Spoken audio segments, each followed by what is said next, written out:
Toledo comic. Yeah, this next comedian coming to the stage is newer. He's been putting up some really good sets. Clap it up for the Wise Man!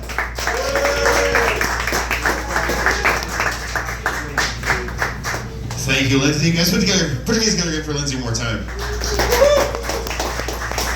All right, I am the Wise Man, Billy Mays, but I don't sell OxyClean. Just to let you guys know right now, I usually sell OxyContin, but I'm fresh out, so don't ask me later. So an ex-girlfriend of mine, I hit her up the one time. I said, "Hey babe, let's have a threesome." And she says, "Well, I'll consider it. Only stipulation is she's got to have smaller boobs than I do." And I just busted up laughing. And she's like, "What's so funny?" I go, "We're not picking up chicks on Epstein's Island. It's just not gonna happen." Needless to say, I'm pretty sure that's why she's my ex. But I guess I dodged a bullet. I mean, I've got 5 kids, divorced 3 times, 4 baby mamas. So I've got enough red flags. I don't need the additional one, right? Well, thanks to all my red flags, I end up on many dating sites, constantly getting ignored, no matches. I ended up on a little bit kinkier dating site, and I kept seeing the word edging showing up. And I'm like, what the f is edging? I'm old. So I Google it, I'm looking it up. Just so you guys realize, us 80s babies actually invented edging back in the 90s. We called it dial-up internet. Exactly, you're waiting for the picture to load, holding your load, same thing. I felt like I was pretty up at the times at that point. So with dating sites, even like the normal dating sites, I run into the issue of swiping right so much that it stops you and it says, listen, you're desperate. You're either gonna pay us $69 for the rest of the month, or you have to come back some other time. So you make your way over to the Pornhub, do a little John Cena 5-knuckle shuffle.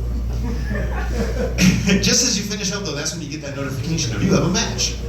You get excited, so you go check it out, but post-nut clarity has fully kicked in at this point. And you realize you swiped right on a 2. Beggars can't be choosers, so you send that, hey beautiful, how's it going? Shoot your shot, right? 5 years later, I now have my 3rd ex-wife and my 5th child support payment. That's what I get for being a nice guy. The lesson there is make sure you always go to the porn site before the dating site. It's just a lot cheaper that way. But you gotta be careful though. The porn sites can be dangerous as well. After, I think it was my 2nd divorce, the pop-up came up that said, the MILF in your neighborhood wants to have a good time. I fell for it, clicked the link, showed up at the hotel. It was my Aunt Linda. Haven't been invited to Thanksgiving since then, which kind of blows my mind because I really thought she enjoyed herself. Her sister didn't raise no bitch. I gave her the best 30 seconds I could. I know, poor decisions, right? I'm getting a little fast on myself, but that's okay. Let's see, I'll leave you guys with this one.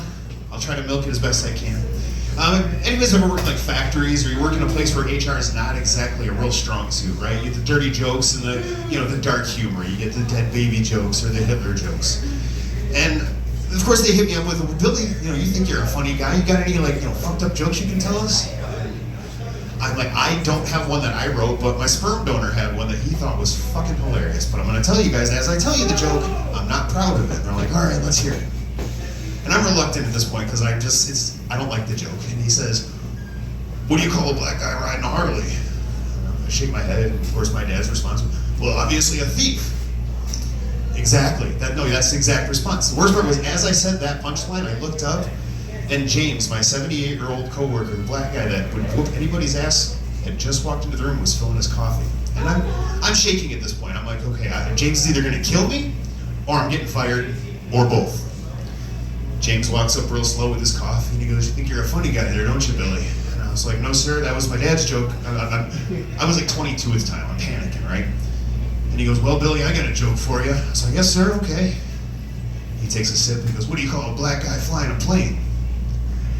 I'm shaking at this point because I'm not sure I don't know what to say, I don't know, I'm terrified. And he just shakes his head, he goes, a pilot, you racist asshole.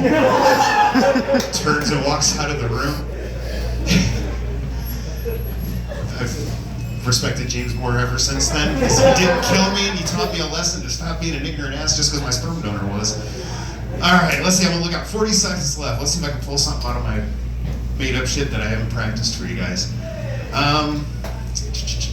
Real quick one that I can't figure out how to finish it off.